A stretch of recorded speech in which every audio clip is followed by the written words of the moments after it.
Sementara itu, Kementerian Perpaduan mencadangkan pemakaian lencana jalur gemilang pada pakaian seragam pelajar diperluaskan ke peringkat lebih bawah seperti tadbika. Menteri Perpaduan Datuk Aaron Agodagang berkata langkah itu dilihat sebagai usaha terbaik menyemai semangat cintakan negara di peringkat awal perkembangan kanak-kanak.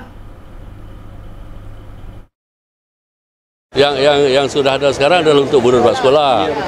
Oh, boleh dicadangkan, boleh tak ada salah. Itu akan memberi minat ataupun patriotisme kepada negara.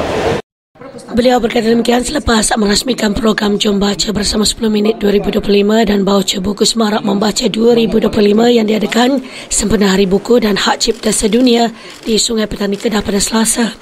Datuk Aaron berkata ketika ini terdapat 781 tadbika perpaduan membabitkan 34,654 murid di seluruh negara.